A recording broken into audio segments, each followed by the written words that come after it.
नमस्कार मुलांनो, चला माय स्कॉलर पॉइंट या युट्यूब चॅनल मध्ये तुमचं खूप खूप स्वागत आहे. तर आपली 2020 ची प्रश्नपत्रिका काही सोडवलेली आहे गणिताची. आजच्या व्हिडिओमध्ये आपण काही राहिलेले गणित सोडवणार आहोत पहा.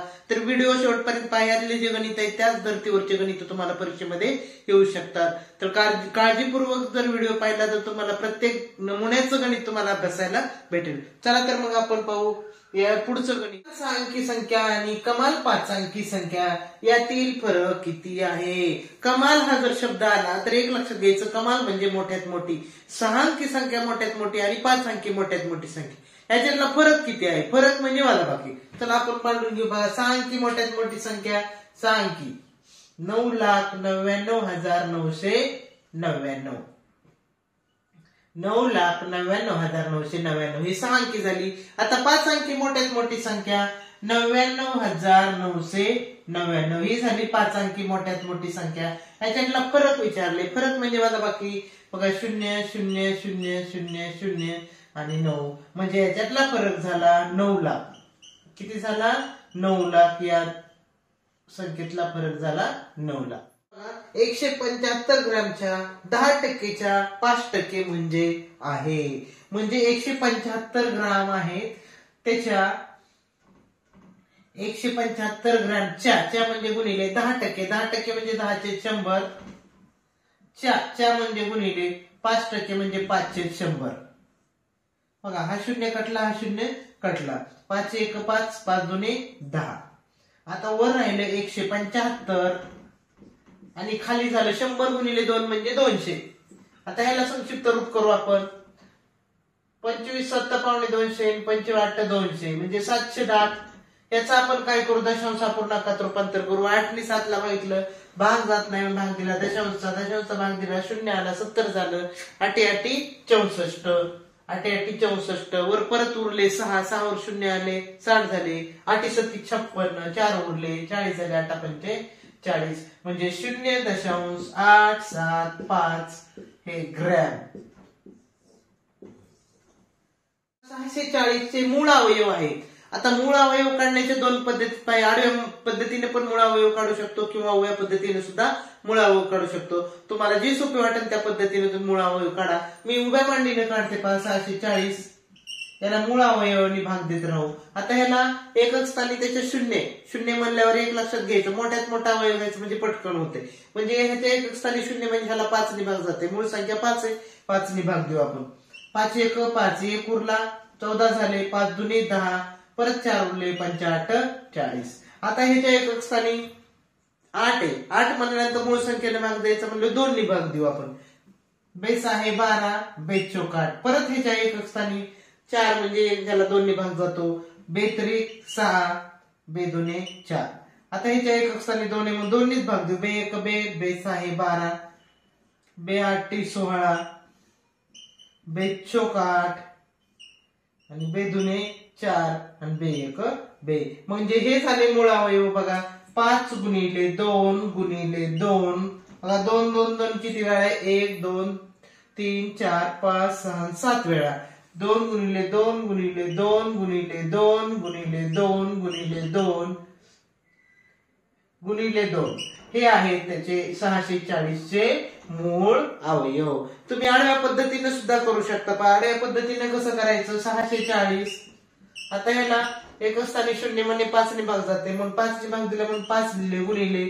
आता 5 ने याला भाग दिला, 5 1 5 1 उरला, 14 झाले. 5 2 10, 4 उरले, 5 8 40. अशा प्रकारे ते पुढे मांडत चालायचं. आडव्या पद्धतीने त्याचं तुम्ही अवयव काढू शकता. पुढचं उदाहरण बघा. आम्ही आमच्या ठिकाणावर दुपारी 2:45 वाजता पोहोचलो. त्याकरिता आम्ही 4.5 तास प्रवास केला. आम्ही किती वाजता निघालो? ज्या ठिकाणी जायचं होतं त्या ठिकाणी म्हटलेले पहा 2:45 ला, दुपारच्या 2:45 ला आम्ही पोहोचलोय. मग निघाला आम्हाला प्रवास करण्याकरता 4.5 तास लागले. म्हणजे आम्ही निघालो किती होतो? लक्षात ठेवायचं, ज्यावेळेस 2:45 12च्या नंतरचा जो वेळ असतो दुपार, त्यावेळेस नंतर आपण 24 तासी घड्याळामध्ये त्याचं रूपांतर करायचं. आता 2:45 म्हणजे किती पहा. 12च्या पुढे जर पाहिलं तर 12च्या पुढे 1 आणि 2 म्हणजे एक लक्षात ठेवायचं. 12च्या पुढे 1 2 येते म्हणजे 12च्या पुढे 13 आणि 14. 14:45 याला 24 ताशी घड्याळाप्रमाणे जर केलं आपण तर किती 14:45 ते तिथं पोहोचले. आणि प्रवास करण्यासाठी त्यांना 4.1/2 म्हणजे 4.5 तास. मग ह्या 4.5 तासाला आपण काय करू तास आणि मिनिटांमध्ये रूपांतर करू. म्हणजे 4 तास आणि पुढचे अर्धा तास म्हणजे 30 मिनिटे.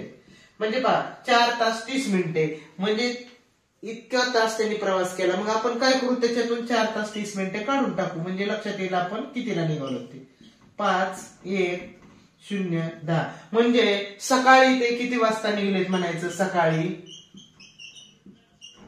10:15ला 10:15 ते निघालेले आहे. पण इथं सकाळी महत्वाचं आहे पहा 10:15 हे संध्याकाळचे सुद्धा वाजतात. म्हणजे याचं उत्तर येईल सकाळी 10:15 म्हणजे 10:15. चला पुढचा प्रश्न बघा 45, 60 आणि 75 यांच्या मसावी व लसावीची बेरीज किती. म्हणजे यांचा मसावी काढावा लागेल पहिल्यांदा आपल्याला आणि पुन्हा नंतर लसावी काढावा लागेल आणि त्या दोन्हीची बेरीज करावी लागेल. चला आपण मांडून घेऊ पहा. उभ्या पद्धतीने केलं तर पटकन होते.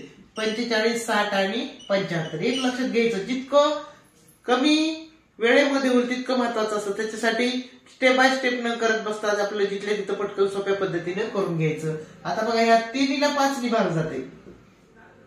5 9 45 5 12 5 60 आणि 15 5 75 म्हणजे 15.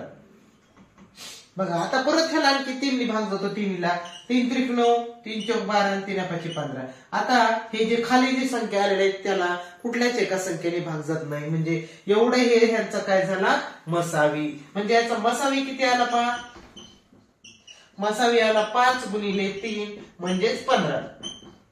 आता लसावी काढू आपण. लसावी आता खाली जे भाग ज्याला भाग जात नाही त्याचा पण भाग लसावी काढू.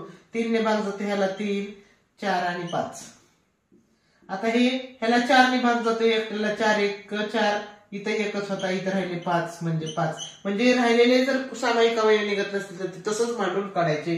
3 4 आणि 5 म्हणजे पहा लसावी बरोबर सामायिक अवयव किती निघले 5 आणि 3 आणि असामायिक अवयव किती आहेत बघा 3 गुणिले 4 गुणिले 5 यांचा गुणाकार 5 त्रिक 15 15 त्रिक 45 म्हणजे 45 गुणिले 20.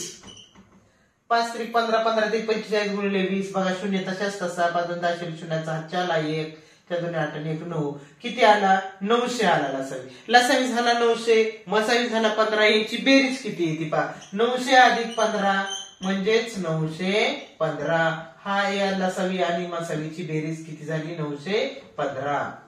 चला पुढचं उदाहरण बघा 8 मीटर लांब 6 मीटर उंच आणि 22.5 सेंटीमीटर जाड अशा भिंतीकरिता किती विटा लागतील जर प्रत्येक वीट 25 centimetre bye 11.25 centimetre bye 6 centimetre या मापाची असेल. म्हणजे बघा विटाचं माप दिलंय भिंतीचं सुद्धा माप दिलंय. मग त्या भिंतीला अशा मापाच्या किती विटा लागतील असा प्रश्न विचारायला पहा. हे उदाहरण जे आहे ते आपण घनफळ आणि पृष्ठफळ या व्हिडिओमध्ये डिटेल अशा प्रकारचे उदाहरण आपण घेतलेले आहे. डिटेल अशा प्रकारचे उदाहरण आपण या ठिकाणी त्या आपल्या या घनफळ पृष्ठफळ या व्हिडिओमध्ये घेतलेले आहेत पहा. त्याचा नीट अभ्यास करा म्हणजे तुम्हाला अशा प्रकारचे सगळे व्हिडिओचा अभ्यास होईल. चला भिंतीचं बघा अशा वेळेस काय करायचं भिंतीचं घनफळ काढायचं विटाचं घनफळ काढायचं. मग भिंतीच्या घनफळाला विटाच्या घनफळाने भागायचं. चला भिंतीचं घनफळ बघा 8 मीटर लांबी किती पहा लांब किती 8 मीटर. रुंदी किती आहे भिंतीची भिंतीची उंची किती बघा उंची दिलेली उंची किती आहे 6 मीटर. आणि जाडी म्हणजेच रुंदी समजा जाडी किती आहे 22.5 सेंटीमीटर. आता ही दिली सेंटीमीटर मध्ये बाकीचे दिलेले आहेत मीटर मध्ये. म्हणजे एकक सारखे करून घ्यायचे म्हणजे ह्याचं मीटरचं पण सेंटीमीटर करू. मग येणार 800 सेंटीमीटर आणि उंची येणार 600 सेंटीमीटर. आता विटाचं बघून घेऊ आपण. विटाचं दिलेले विटाची बघा विटाची लांबी रुंदी उंची किती आहे 25 11.25 आणि 6 सेंटीमीटर. म्हणजे पहा लांबी रुंदी उंची दिलेली लांबी कोणतरी घेऊ शकतो आपण ही रुंदी आणि जाडी किंवा उंची. आता त्या भिंतीच्या घनफळाला विटाच्या घनफळाने भागायचं. भिंतीचं घनफळ बरोबर भिंतीचे घनफळ बरोबर, आता बघा लांबी गुणिले रुंदी गुणिले उंची, तर आपण याचं काय करू, 800 गुणिले 600 गुणिले 22.5.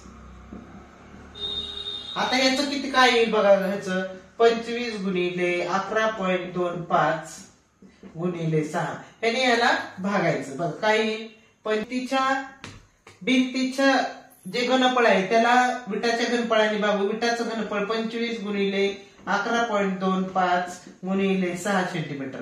आता आपण काटाकाटी करून घेऊ. पहा ह्याचे 2 स्थळ पुढे सरकवले तर ह्याचे बी 2 स्थळ पुढे सरकणार, पण एकच स्थळ येतं म्हणून एक शून्य येणार. म्हणजे किती पहा, 800 गुणिले 600 गुणिले 2250. हे झालं कुणाचं, वरचं म्हणजे भिंतीचं घनफळ, आणि खाली राहिलं विटांचं घनफळ. बघा 25 गुणिले 1125 गुणिले 6, 25 25,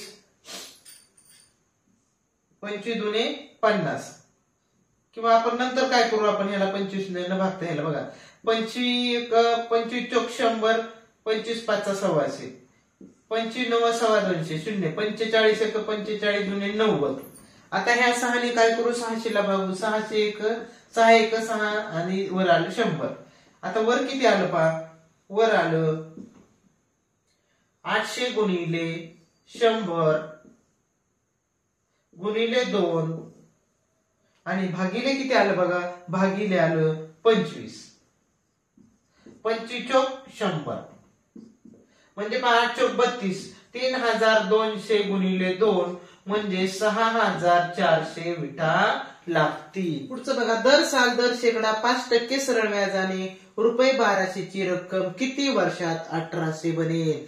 म्हणजे मुद्दल 1200 होतं आणि व्याजासहित ते 1800 किती वर्षात बनेल. म्हणजे एक लक्षात घ्या, मुद्दल किती आहे, मुद्दल आहे 1200, पण आपल्याला किती बनवायचे 1800. म्हणजे 600 रुपये एक्स्ट्रा मिळणार.